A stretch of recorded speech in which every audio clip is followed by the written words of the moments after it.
Today we're going to read Colossians chapter 3. We are in our series entitled Jesus Period.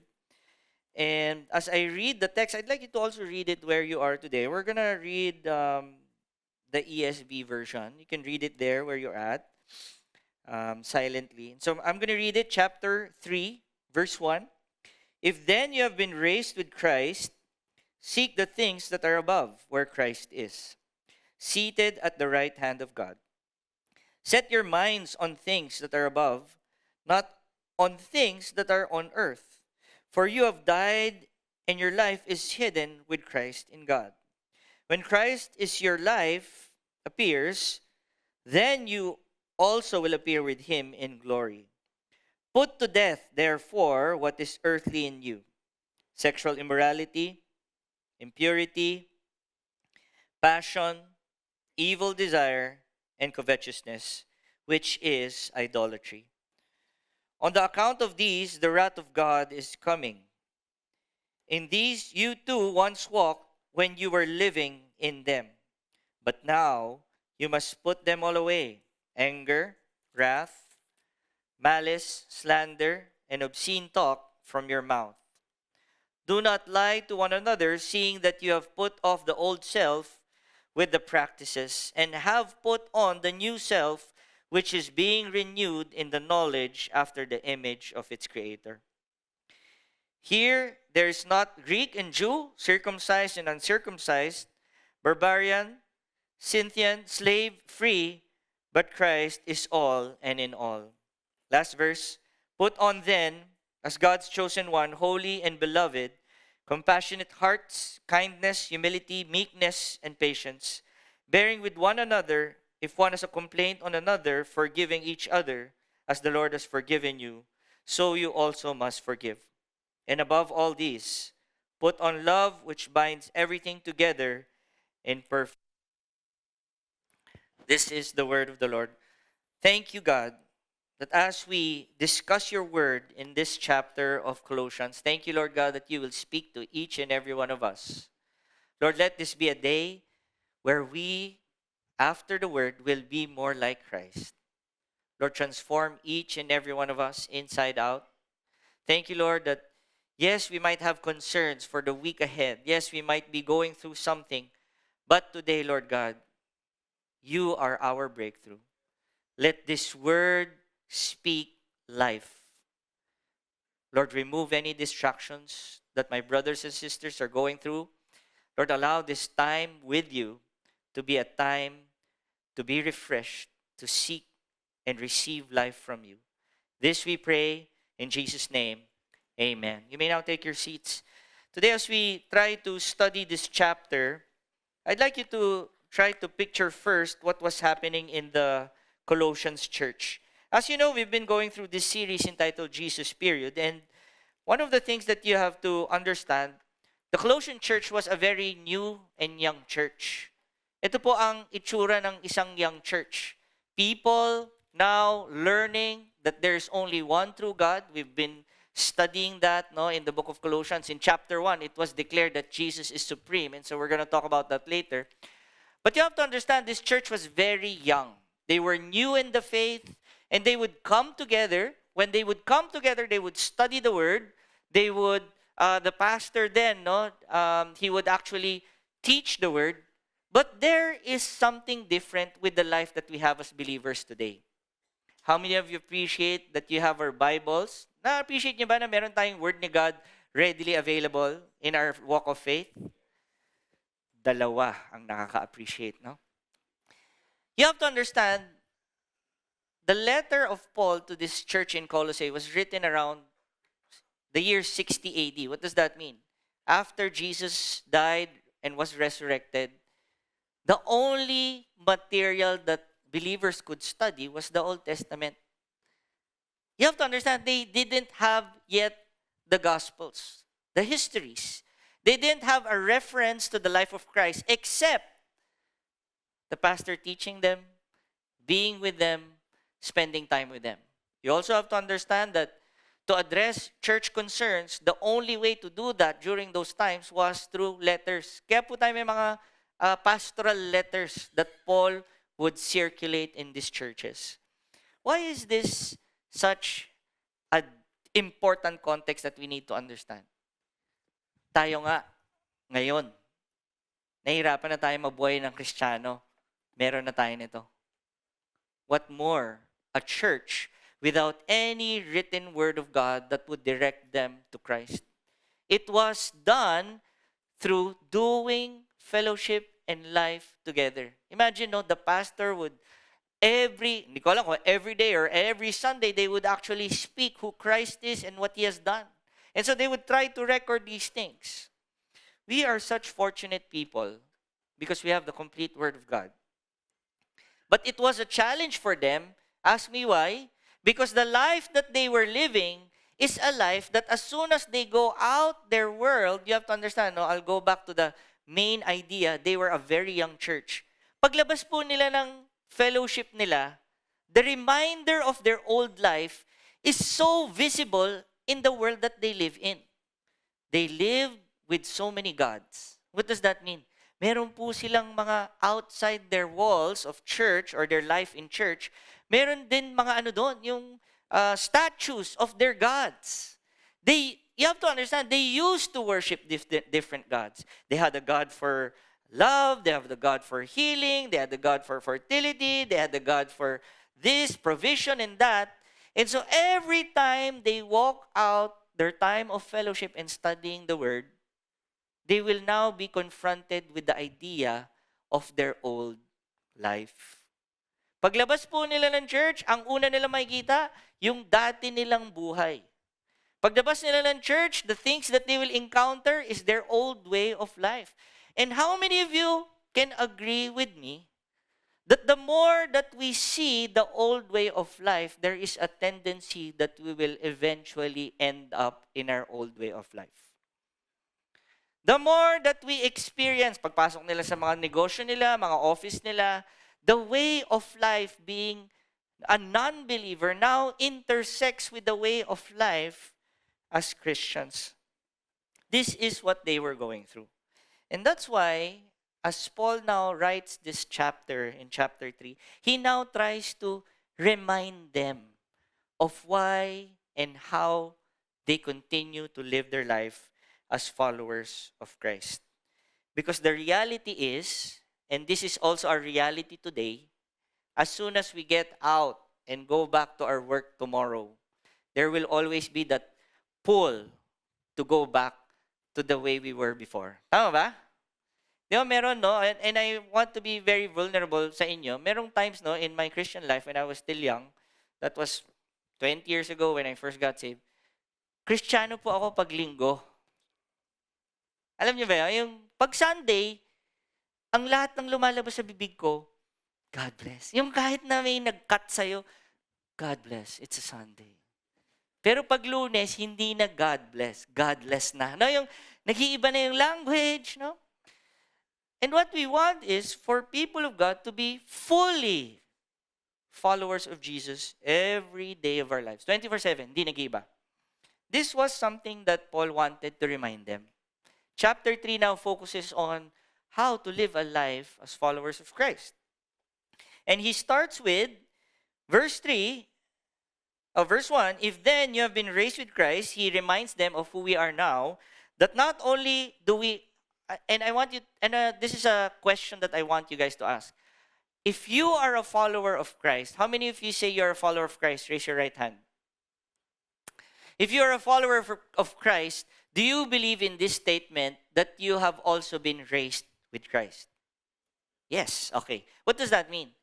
When we decided to follow Jesus, we were also buried with Him, our old self.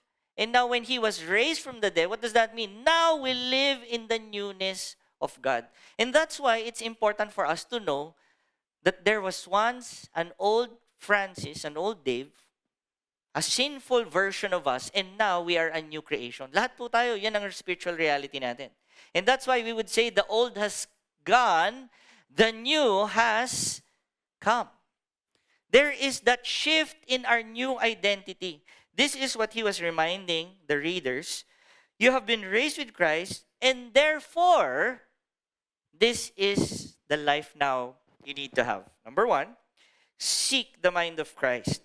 Or sabi niya, sorry, seek the things that are above. What else? Seek the things that are above. Why? Because Christ is seated at the right hand of God. Verse 2, set your minds on the things that are above, not the things that are on the earth. Let's try to unpack that. If we say, as people of God, ang command ni Peter or reminder niya to live a Christian life is to continually seek what is above. Ano po yung ibig sabihin ng seek? May hinahanap. The things that we look for in life is found in Christ. His idea of life is seeking the things that are above. And so for the next hour, I'm going to do this. Because life in the Lord is here. Unfortunately, a lot of times we settle for the life here. A life in the Lord is different. We call that the kingdom living. How many of you know that as people of God now we live in the kingdom of God? What that means is now when we live in the kingdom of God, the way we live is now different from the old way. And that's why the reminder of Paul is now live this. Why is he separating us from the life that is above and the life that is on earth? You have to understand, if Christ is seated on the throne, that means he is the one we follow. Amen? Jesus seated on the throne is a reminder that he is supreme. Let me read to you an excerpt of Colossians chapter 1. Sabi niya, no? Colossians chapter 1 verse 16, for by him all things were created, in him on heaven and on earth, visible and invisible, whether thrones or dominions or rulers or authorities, all things were created through him. And he is before all things, and in him all things hold together. The idea of Christ's supremacy reminds us that God knows everything. Do you agree with that statement? Yes. As people of God, you have to understand the battle in the Colossian church and the battle today is that something is more supreme than God. Ang reminder ni Paul throughout all this book is Jesus is supreme. He's above all. He's the creator. He has been there in the beginning. And he is in control of all. Let me try to illustrate that. And ask some questions so that we will try to understand. Can we just show that Jesus is supreme image? If Jesus is supreme, do you believe that Jesus knows what will happen in your future? If Jesus is supreme, do you know that every angle of your known life on earth, he already knows the best way that you should live it? Yes or no? Yes. If Jesus is supreme, do we truly understand that not only is he bound in time, he sees through time, and he can actually predict and save you for the next disaster that you will do in life? Yes or no? Yes. I have a question that's very important today. How can we not trust God who knows everything? Ito yung sinasabi ni Paul. If Christ is seated on the throne, shouldn't we always seek him? Because he knows every single thing. The first thing that Paul teaches us is not to seek of the things of the earth or down below, but to seek Christ always. Can you say that with me? Seek the way of Christ. Lord, inaantok pa po sila. The first point that I'd like to drive in is this: seek the Jesus way. Because the best way that you can live your life is the Jesus way. I'd like to say that again, The best life that you could ever live is found in Jesus. So, ibig sabihin po nito, mga kapatid, ang may alam ng pinakamagandang buhay na pwede mong mabuhay. Di talaga ako magaling sa Tagalog. Ang may alam niyan, si Lord. Bakit kaya hindi natin siya tinatanong kung anong gagawin na susunod? Why don't we consult God with every big thing or even small thing that we will do? I'd like you to try to understand that Paul was giving this contrast. Would you rather seek the will of God, which is the best for your life, or continue to seek the will of what is available on earth? In the 9 o'clock, I remember this illustration that before I became a believer, ito po yung problem. The way I define my life is based on ideas, on how people define a successful and happy life. Meron po, medyo idealist po ako growing up. And sabi ko sa sarili ko, when I graduate college, dapat graduate akong college ng 20 years old. Pag graduate ko ng college, bibili akong kotse. Kasi pag may kotse ako, magkakaroon ako ng magandang girlfriend. Yung ganong, meron ba kayong mga ganong idea? Hindi, no? So ako lang talaga yung makamundo dito, no? So kayo talaga, parang nandun na kayo kay Lord, no? You are above. And so, sabi ko, pag nagkakotse ako, magkakaroon ako magandang girlfriend. Tapos pag nagkabaya ako, pwede na ako magpakasal ng 24 years old. Very idealistic yung plan sa buhay. Meron ba kayong gano'n? Tapos, pagka-successful na ako, bili na ako ng Lamborghini. Yung hihimasin mo, tapos pwede ka mag-wish. Yung ganong kotse. So, I had this idea of a successful and happy life if I had power, if I were famous, and if I had all the money in the world. The problem in our Christian walk, and I want to appeal to you, the problem in our Christian walk is this. We follow Jesus, we say He is our Lord, but we continually fit and follow the patterns of the world. Kung ano yung alam kinagisnan natin, kung ano yung alam natin na magde-define kung saan tayo magiging masaya, we pursue that and we say we follow Christ. No wonder sometimes God does not answer our prayers. Because it does not fit. God has a different way, and the world's way will contradict the things that are happening. Do you want to know and try to imagine how this looks like? Do you guys want to know? Do you want me to try to paint a picture, a better picture? Do you want to know? Yes or no? Ganito po yun. Meron nakipag-meeting sa akin. Sabi niya, Pastor, may problema ako. Pwede ba tayo mag-meet? Thumb wrestling kami. Then nag-text siya. Sabi niya, pwede ba tayo mag-meet? So, syempre, as a pastor, I prepared for this meeting. Sabi ko, bakit kaya? So, Lord, give me the right words to say. Allow me to listen to Him. Allow me to really be able to lead Him to your word so that I will be able to minister to Him. I prepared for this meeting. I canceled some meetings to be able to meet this person. Wala po siya dito. Hinahanap ko siya. Baka nandun siya sa 2 o'clock. No? Mamaya malaman niyo kung bakit. Wala siya doon. So, I made sure that I met with him. So, we had coffee. Do you want to know what comes next?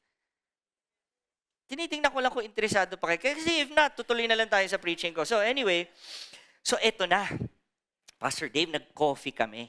Sabi niya, Pastor, siyempre, coffee. Sige, pastor ko to. Yabang. Parang ako, yabang din. So, coffee kami. Right after he shared his, Pastor, kasi ganito, nangyari sa akin, ganito. Huwag niyo na alamin kung ano, no? So, sabi ko, can I speak to you? Can I just share and encourage you? Sige. Alam mo kung anong ginawa niya right after, when I started talking? Do you want to know what he did? Sabi niya, sige, Pastor. O tapos, na-encourage ako dyan.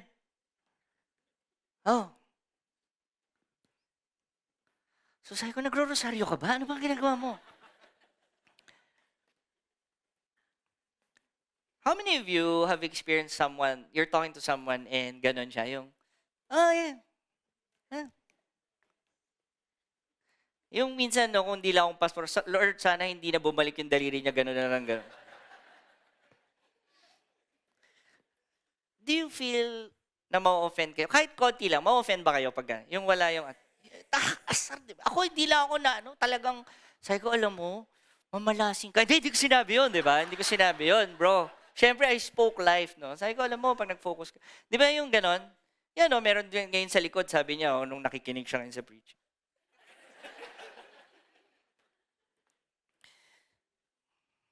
Nakakainis. Actually, nakaka-offend. To be honest, na-offend ako kasi I moved everything around. And this is important for me because I'm gonna speak life and yet super distracted, super concerned. Di ko alam kung may gusto siyang bilhin or Shopee. Basta may gumanon and then distracted na siya and he was just, okay. Oh, tapos. And the funny thing is, he messaged me in nung gabi. Thank you, Pastor. Na-appreciate ko yung time mo with me. I wanted to say, ako hindi. Si Jason, pinagalitan na niya ako noon nung nag-victory group. Yung pag-distracted, nag-share siya, I used to attend his victory group. Tinabi niya ako after. Silent. Sabi niya, bro,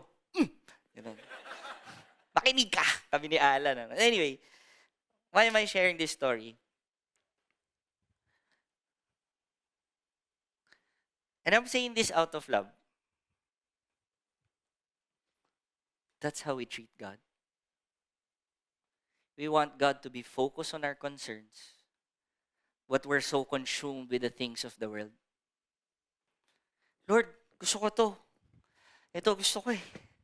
Lord, alam mo, ito magpapasaya sa akin, ganitong buhay, oh. Lord, gusto kong bakasyon. Lord, gusto ko, I deserve this. And it's funny that we want God to focus in all our concerns, but we're not focused on our relationship with Him. Kaya hindi pwede yung dalawa yung... Sabi ni Paul, no, if you really think about it, sabi niya, no, believers, focus kayo kay Lord. Because if you focus on God, you will also see that this is what He wants. The problem is, when we are Christians, we cannot focus on two things at a time. We will be defocused. What God is saying is, focus on me. When you focus on me, you'll be able to know what life is, what happiness is. What brings joy? What brings healing? Pag may problema ka, you will know how to go through it. Why? Because I still have the best way for your life. And it's hurtful if I were God, no? Pag-isipin nyo kung if we exchange places with the Lord, di ba gano'n naman tayo? Gusto natin, sobrang concerned si Lord sa atin. Nakaganon lang si Lord sa buhay natin. Pero we are so consumed about so many other things. But all He wants is seek the way of Christ. Because only when we do, we will be able to live out the way we want, the way He wants to. Alam niyo, na-realize ko, no? The moment we try to seek the way of the Lord, that's finding the will of God. Sometimes we say, Lord, let your will be done. It's a by faith prayer. But God wants to reveal His will to us. But we need to seek Him. I like that He talks about seeking, but He does not stay there. He also says, don't only seek the way of God, but you have to set what is above. Pag nahanap mo yung katotohanan, you make it your own. It's not just about learning the truth, but it's setting it. It's now your conviction. This is who I am now. Why? Because I am a son of God. He reveals to me this is the way of life. Therefore, I embrace it. That's finding and setting. Sometimes we find the most precious wisdom from the Lord, and yet we don't set. Pag hindi natin sineset, we drift away easily. First thing that we need to understand, seek the Jesus way. He is supreme. He's seated on that throne to remind us that He is in charge. Amen? Sorry about my mic. Verse 3, for you have died and your life is hidden with Christ. when Christ, who is your life, appears, then you will also appear with him in glory. I like this, and I'd like to talk about this very quickly because you have to understand, Paul was telling his readers that our life is in Christ. Ano yung sabihin nun? Buhay natin kay Lord. He is our life. And if you go back, the previous verse, he says, we are now hidden in Christ. Followers of Christ are hidden in Christ. No? Nadidistract ba kayo? Can I, give me a handheld mic na lang. Hindi naman. Ako yung So, okay lang. Sorry. So, it is hidden in Christ. Why is it important that we are hidden in Christ? Ano ibig sabihin ng hidden in Christ? Tinatago tayo ni Lord. You have to understand, number 1, verse 4, our life is in Christ, and now He hides us. Tinatago tayo ni Lord. Most of the time, we have a hidden life away from Christ. But ang spiritual reality natin, si Lord ang nagtatago sa atin from the cares and temptations of the challenges of this world. He hides us because we belong to Him. Amen? Your life is hidden in Christ because it belongs to Him. I was saying this in week 1. Another definition of the word lordship is actually ownership. Kung kanino tayo belong, yon ang nagde-determine ng ating mga buhay. Now, let's try to shift gears. No? First, Paul talks about a mindset. It's actually a kingdom way of thinking. The kingdom way of thinking is knowing that the best way to live our life is known by Jesus, and therefore we seek Him and set it when we get it. The second part, which starts in verse 5, this is what he says. Where am I? Verse 5. Verse 5 says, put to death. Can you say that with me? Put to death, therefore, what is earthly in you. Now, the earthly is not only the way of life and way of thinking, but the action which leads to sin. Sabi niya, no, put to death, therefore, what is earthly in you. Ano yun? Sexual immorality, impurity, passion, evil desires, covetousness, which is idolatry. And I'd like to focus on that last 3 words that is seen there. What Christ is saying through the Apostle Paul is, put to death anything that takes place. Rewind. Put to death anything that takes Jesus' place. Idolatry. Idolatry would focus on what gratifies us. Idolatry is focused on what we want. And the reminder is, for you to continually grow in the Lord, you have to put to death something. Anything that replaces God on His throne. That's verse 5.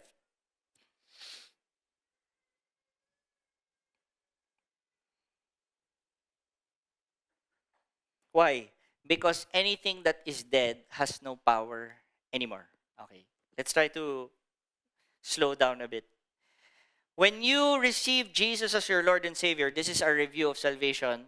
When you received Him, the things that we have done wrong has been forgiven. And because we are now forgiven people, do you also understand and agree that the old sinful self has been wiped and made clean? Yes. We are now righteous because of Christ. Okay.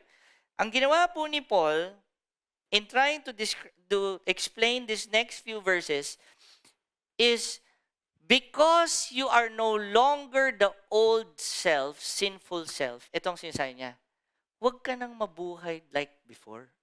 Tapos na yon. You have to let that go.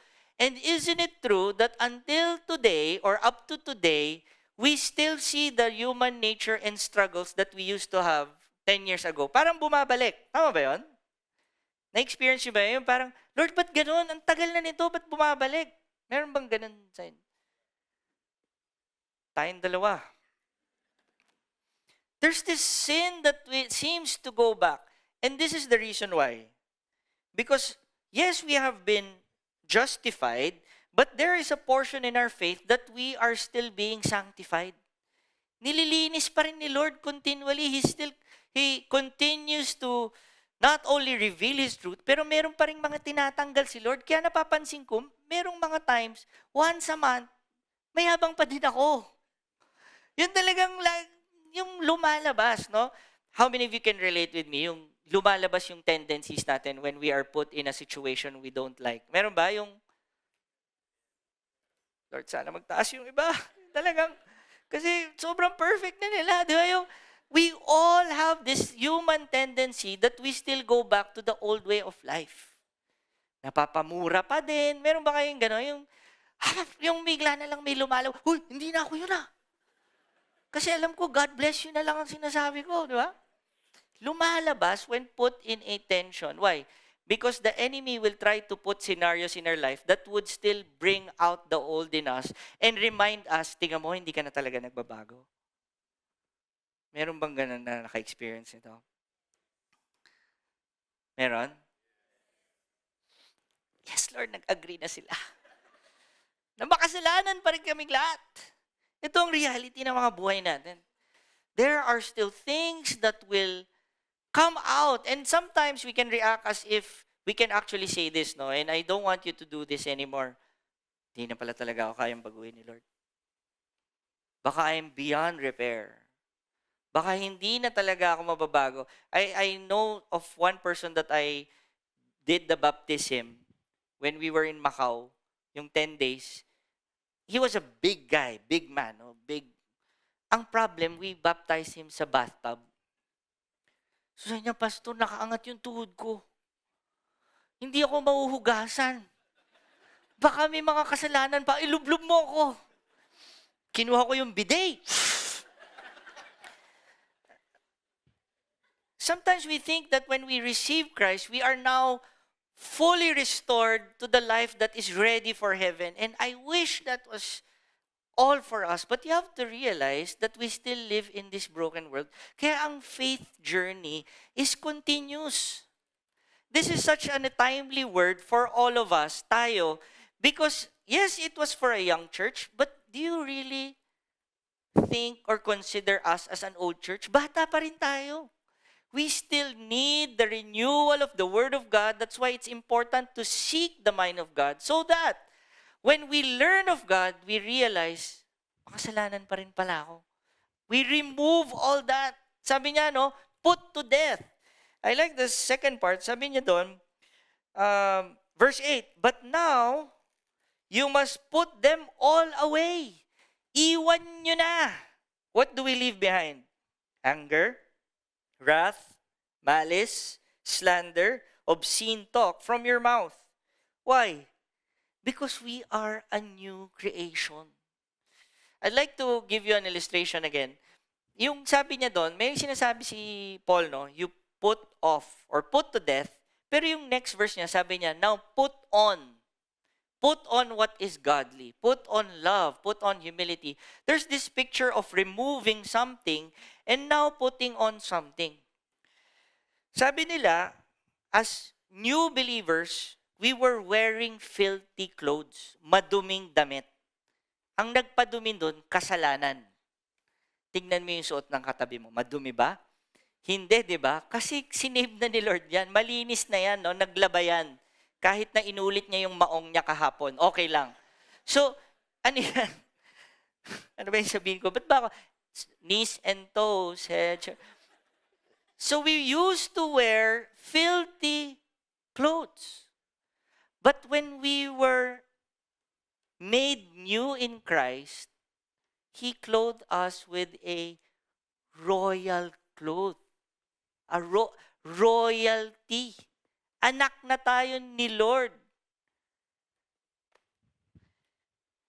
If you see that picture of being clothed, let me try to ask you this question. What if ako, ang buong buhay ko palamura ako? Ganun ako before. Hindi ka man maniwala, I am Victor. Ganun ako before. Kung nakilala kita before, ikaw ba si Victor Tan? Grabe, tututut, ganun. Alam mo ba, narinig na kita, tututut, grabe, tut. Basta, pag English, basta yung nakakatawa, no? Nag-iiba yung mura natin pag iba yung kasama natin. Pag medyo konyo, grabe, par, tutu. So anyway, hindi nyo naman naiintindihan eh. So anyway, if you know me as someone who curses a lot, let's just say, hindi na po ako ganun. Binago na ako ni Lord. The last time ako nagmura, kahapon. Hindi, matagal na. Taon na, no? 15, 20 years. If pala mura ako, kilala niyo ako ngayon. Tapos sabi ni Pam, itong asawa ko to, yung bibig eh. Bihisan kita ng, kunwari, binili niya ako ng pinakamahal dyan sa, ano bang pinakamahal dyan sa GH Mall? May Balenciaga dyan sa baba eh. So, kunwari, binilan niya ako ng lahat ng pangmayaman. For example, Lacoste lahat. Lacoste hair, Lacoste belt, yung buntot nung Lacoste nasa liko, yung ganun kakaya. How many of you know, pag nagsalita ako, nagbago ba? Will what I wear change? No. That's right. Kahit anong gawin kong And ito nga yung problem natin as believers. Binigyan na tayo ni Lord ng bagong damit. Now He's asking us, leave it out. Tanggalin mo na yung hindi dapat na nandyan. Remove it. Why? Because that's not you anymore. Binabago tayo ni Lord continually because now we belong to Him. Another story, this is my picture. Whenever I officiate a wedding, meron pong binigay sa amin nila Pastor Dave, as an ordained pastor, color blue po yun. We call it the stola. Yan. Alam niyo, pagka binubuksan ko yung bag ng stola, parang napaka-holy. Tapos, one time, may kasal, kasama ko si Pastor Alan. Sabi ko, mag-restroom ako. So, tinanggal ko, nilagay ko sa table. Sabi niya, bro, mo iwan dyan. Bakit? Lagay mo dito. Ganun. Paano ako mag-share ngayon ito? Di ba? So, parang there's this reverence with the, alam mo, nag-iiba din yung tindig ko. Parang tumatangkad ako pag suot. So there's this reminder in me. There's this reminder, oh yeah, this is the office that I hold.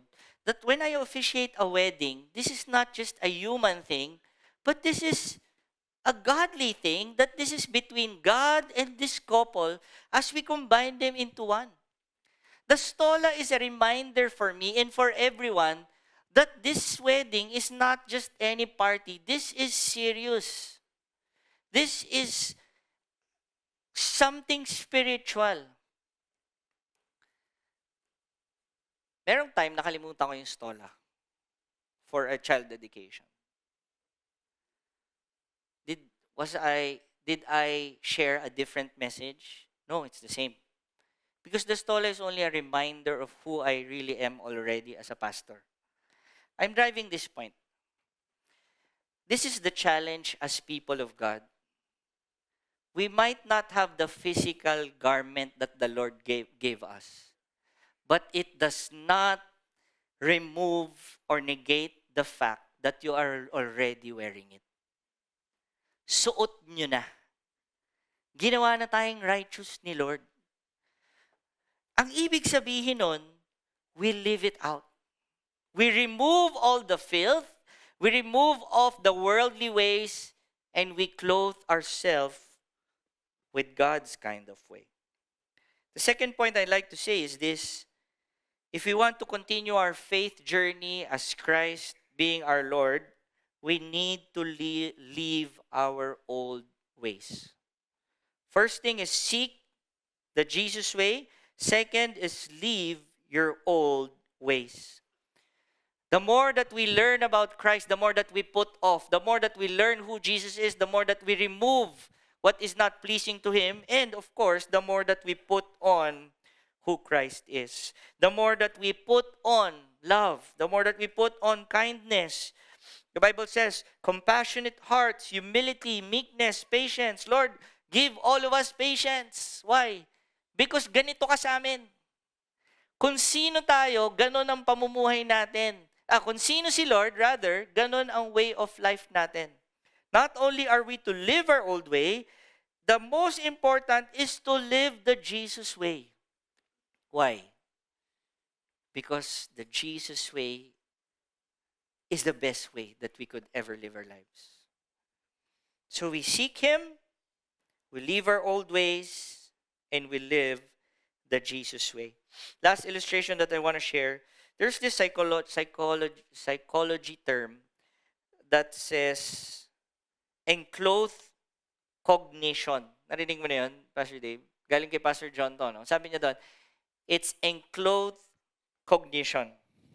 What does it mean? I need help. Anong sabi doon sa enclosed cognition doon, Ricky?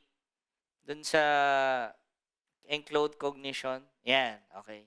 Ano ibig sabihin ng enclosed cognition? It means it's the name given to the psychological effect that describes the influence of the clothes we wear on our cognitive process. Studies have shown that the way we dress can influence our level of confidence, attention, and abstract thinking ability. This is a psychological term that when you wear something, it actually, may nag-shift sa ating mga minds that we want to live out what we wear. That's a psychological term. But a spiritual reality for all of us is being reminded that we are already clothed by God's righteousness. That's why we should live it out. That's why, as people of God, binabago pa rin tayo ni Lord. We are continually being renewed so that we continually live with love, with patience, with humility, and with kindness. This is the way of life that Jesus desires for you and me. Amen? Let me try to summarize, no? And then we're gonna close in prayer. Yung 3 points that I shared with you, I hope you see this pattern. No? And we use this, if you've done Victory Weekend, this is something that is a good review for us.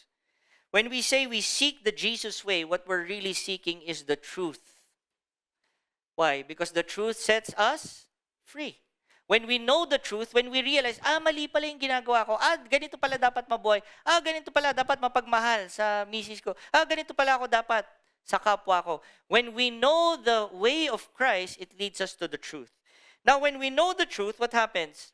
Paul says, leave your old ways. Anong tawag doon? That's repentance. When we repent of our sins, we say, Lord, sorry. Ang ginagawa ng repentance, we turn around. Tama ba? You remember that? How much do we turn around? 360, balik pa rin tayo sa kasalanan. So isa pa, 180 lang. We turn around from sin, we walk away from sin, we walk towards God. I'd like you to picture this. And Nikki did this, no, in the 9 a.m. We cannot, as people of God, walk in sin and walk with God at the same time. It has to be the opposite way. So we leave our old way. And what do we do now? We trust God and follow His way. And that is faith. Truth, repentance, and faith. Seek the way of Christ, leave your old way, and live the Jesus way. Ito yung heart ni Paul for this church. Can we show verse 17 as we try to close? This is what God wants, no, as he writes it through the mind of Paul. That whatever we do, in word and in deed, we do it for the Lord. The reason why God continues to transform us to be more like Him, the reason why Jesus needs to be Lord of our lives, is because of this one reality that I hope you receive. That God is continually doing something in us. Ano ibig sabihin nun? Hindi pa ito. May gagawin pa si Lord sa inyo. And I want to give hope. I'm gonna pray. And I want to say this. Huwag kayong mawala ng pag-asa kung parang hindi kayo nagbabago. God desires for you to live the best life. But it has to be in His way, in His timing, and His process. And ang process ni Lord, reveal His truth, repent, leave your old ways, and live in faith. Amen? Can I ask everyone to stand? I don't want you to rush this.